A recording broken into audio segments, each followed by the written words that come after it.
Credit card. I don't like credit card. I avoid. But credit card likes me. I can't avoid. Yes. So இன்னைக்கு என்ன topic பார்த்தீங்கன்னாக்கா credit card பற்றி பார்க்குறோம். So credit கார்டை நீங்கள் use பண்ணுறீங்க இல்லை புதுசாக வாங்க போறீங்க அப்படின்னா இந்த விஷயம் தெரியாமல் நீங்கள் வாங்காதீங்க சரிங்களா. ஸோ முதல் விஷயம் என்னன்னா கிரெடிட் கார்டு எப்படி வாங்கலாமா வேணாமான்ற டவுட் இருந்துச்சுன்னா ஸோ அதுக்கு நீங்கள் இந்த வீடியோ பார்க்கலாம். ஸோ இந்த விஷயங்கள் தெரியாமல் நீங்கள் கிரெடிட் கார்டை வாங்காதீங்க, வாங்கினாலும் யூஸ் பண்ணாதீங்க சரிங்களா. ஸோ ஃபர்ஸ்ட் ஒன், உங்களை சுற்றி எங்கே பார்த்தாலுமே கிரெடிட் கார்டு வாங்கிக்கோங்க, ஃப்ரீயாக கிரெடிட் கார்டு தருவோம்னு சொல்லுவாங்க சரிங்களா. வாங்கலாமா வேணாமான்றது இந்த வீடியோ ஃபுல்லாக பார்த்துட்டு நீங்கள் டிசைட் பண்ணுங்க. ரெண்டாவது விஷயம், நான் கிரெடிட் கார்டு வாங்கிட்டேன் பட் அதை நான் எப்படி யூஸ் பண்ணுறது எனக்கு தெரியல அப்படின்னாலும் இந்த வீடியோ நீங்கள் ஃபுல்லாக பார்த்தீங்கன்னா அதுக்கான சொல்யூஷன் கிடைக்கும் நான் நம்புறேன்.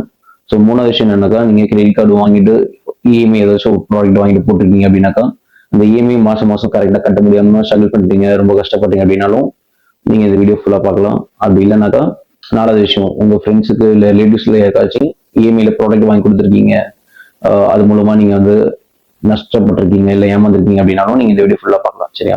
ஸோ முதல் விஷயம், கிரெடிட் கார்டு வாங்கலாமா வேணாமா. ஃபர்ஸ்ட் கிரெடிட் கார்டுனா என்ன? ஸோ கிரெடிட் கார்டுனா என்னன்னு பார்த்தீங்கன்னாக்கா ஒரு டைப் ஆஃப் லோன் சரியா. இந்த லோன் எப்படி கொடுப்பாங்கன்னா உங்களுக்கு எந்த ஒரு கொலேட்டரும் இல்லாமல் ஃப்ரீயாக கொடுப்பாங்க. எப்படி ஃப்ரீயாக கொடுப்பாங்கன்னாக்கா எந்த ஒரு டாக்குமெண்ட்ஸும் நீங்கள் சப்மிட் பண்ண தேவையில்லை. பட் உங்களோட சிபில் ஸ்கோர்னு ஒரு விஷயம் இருக்கும் சரிங்களா. அது பேஸ் பண்ணி என்ன பண்ணுவாங்கன்னா உங்களுக்கு ஃப்ரீயா கிரெடிட் கார்டு தரேன்னு சொல்லுவாங்க. கிரெடிட் கார்டு என்னன்னா ஒண்ணுமே இல்லை, உங்க அக்கௌண்ட்ல காசு இருக்காது பட் நீங்க என்ன பண்ணலாம், பேங்கோட காசை நீங்க யூஸ் பண்ண முடியும் சரியா. ஃபார் எக்ஸாம்பிள் ஒரு 50,000, 1,00,000, 75,000, 40,000 ஒரு லிமிட் கொடுத்துருவாங்க. அந்த லிமிட் இருக்கு, நீங்க என்ன பண்ணலாம்னா கார்டை ஸ்வைப் பண்ணி நீங்க ஆன்லைன்லயோ இல்லை ஆஃப்லைன்லயோ நீங்க பர்ச்சேஸ் பண்ணிக்க முடியும் சரிங்களா. வாட் எவர் இட் இஸ், ப்ராடக்டா இருக்கலாம், ஒரு திங்ஸா இருக்கலாம், ஷாப்பிங் பண்றதா இருக்கலாம், எனி திங் சரிங்களா. ஸோ அதுக்கு என்ன பண்ணணும், கிரெடிட் கார்டு ஃப்ரீயா கொடுப்பாங்க சரியா. ஸோ கிரெடிட் கார்டு அப்படின்னு பார்த்தீங்கன்னா நிறைய டைப் இருக்கு. அதுல வந்து பாத்தீங்கன்னா மெயின் விஷயம் ஜாயினிங் ஃபீன்னு ஒன்று இருக்கும், ஆனுவல் ஃபீன்னு ஒன்று இருக்கும், ப்ராசஸிங் ஃபீன்னு ஒன்று இருக்கும் சரிங்களா. ஸோ இந்த மாதிரி நிறைய விஷயங்கள் இருக்கும். அது எல்லாமே நீங்க பார்த்துட்டு அந்த கார்டு எந்த பர்பஸ்க்கு நம்ம யூஸ் பண்ணணும் இல்லை எதுக்கு அவங்க கொடுத்துருக்காங்க, அந்த கார்டோட பெனிஃபிட்ஸ் என்ன, அதோட கேஷ்பேக் இல்லை ரிவார்ட் பாயிண்ட்ஸ் என்னென்னலாம் இருக்கு, இதெல்லாம் தெரிஞ்சுட்டு தான் நீங்க என்ன பண்ணுவோம், அந்த கார்டு நமக்கு வேணுமா வேணாமன்றது டிசைட் பண்ணிட்டு நீங்க அந்த கார்டை வாங்கணும் சரிங்களா. ஃபர்ஸ்ட் திங், வாங்கினதுக்கு அப்புறமே நான் என்ன செட் பண்ணலாம் அப்படின்னாக்கா, வாங்கினதுக்கு அப்புறம் அந்த கார்டை எப்படி யூஸ் பண்றது தெரியாது கரெக்டா. இப்போ நீங்க ஒரு கார்டை வாங்குறீங்க அப்படின்னா அது நிறைய பெனிஃபிட்ஸ் இருக்கும் சரிங்களா. அதே மாதிரி அதுல சார்ஜஸ் நிறைய போட்டிருப்பாங்க, ஹிடன் சார்ஜஸ் சொல்லுவாங்க சரிங்களா. ஃபார் எக்ஸாம்பிள் நீங்க வந்து அந்த கிரெடிட் கார்டு யூஸ் பண்ணி ஏடிஎம்ல ஸ்வைப் பண்ணலாமான்னா ஸ்வைப் பண்ணக்கூடாது.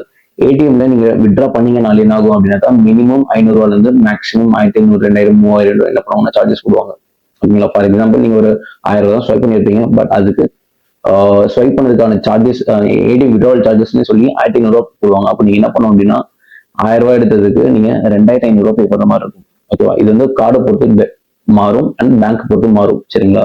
ஸோ இந்த மாதிரி நிறைய விஷயங்கள் இருக்கு, அதெல்லாம் தெரிஞ்சுட்டு நீங்க கார்டு யூஸ் பண்ணீங்கன்னா உங்களுக்கு பெட்டரா இருக்கும் ஓகேங்களா. ஸோ இது ரெண்டாவது விஷயம். மூணாவது விஷயம் என்னன்னா, நீங்க இஎம்ஐ இல்ல ஒரு பொருள் வாங்குறீங்க, வாங்கிட்டு மாசம் நீங்க என்ன பண்ணும், ஒரு அமௌண்ட் நீங்க பே பண்ற மாதிரி இருக்கும் சரியா.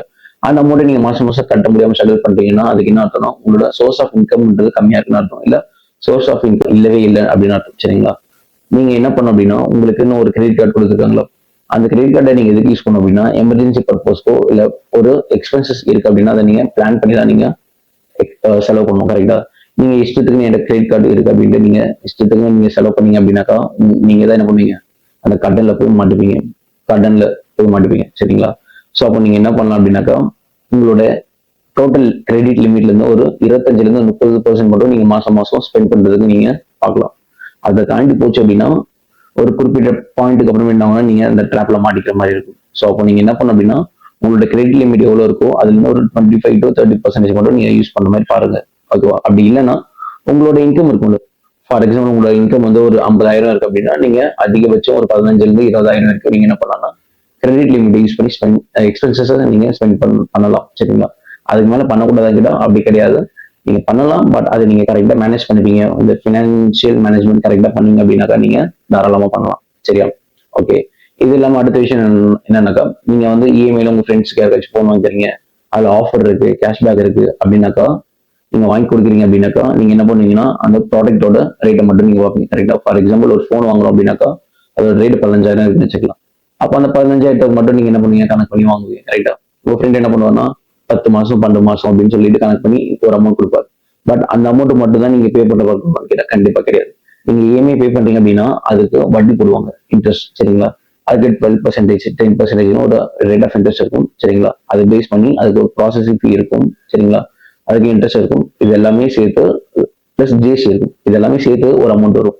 அப்போ நீங்க என்ன பண்ணீங்கன்னா இந்த அமௌண்ட் எல்லாம் கேல்குலேட் பண்ணாம மாசம் இந்த அமௌண்ட் மட்டும் கூட அப்படின்ற மாதிரி உங்க ஃப்ரெண்ட் நீங்க பாரோ பண்ணிருக்கலாம், இல்ல அவங்க கொடுக்குறேன்னு சொல்லிட்டு கொடுக்காம கூட போயிருக்கலாம். ஓகேங்களா? அப்படின்னும் போது நீங்க ஒரு குறிப்பிட்ட மாதங்களுக்கு மாசத்துக்கு அப்புறம் என்ன பண்ணீங்கன்னா நீங்க ட்ராப்ல மாட்டிப்பீங்க. இல்ல உங்க ஃப்ரெண்டு 15,000 வாங்கினாரு, பட் நீங்க என்ன பண்ணிருக்கீங்க 17,000 இல்ல 18,000 நீங்க இஎம்ஐ ரீபே பண்ணிருப்பீங்க. கரெக்டா? ஸோ இந்த மாதிரி உங்களுக்கே தெரியாம உங்களோட அக்கௌண்ட் வந்து காசு போய்கிட்டே இருக்கும். அது நீங்க தான் பே பண்ணுவீங்க, பட் அது உங்களுக்கே தெரியாது நான் எக்ஸ்ட்ரா அமௌண்ட் பே பண்ணிட்டு இருக்கேன் அப்படின்றது. சரிங்களா? இந்த மாதிரி விஷயங்கள்லாம் இருக்கு. இதை தாண்டி நீங்க ஒரு கிரெடிட் கார்டு எப்படி வாங்கணும் அப்படின்னு பாத்தீங்கன்னா உங்களோட சேலரி பேஸ் பண்ணி வாங்குங்க. உங்க சேலரியில இருந்து ஒரு 50% லிமிட் இருக்க கார்டை மட்டும் நீங்க சூஸ் பண்ணுங்க. அது உங்களுக்கு ரொம்ப பெட்டரா இருக்கும். சரியா?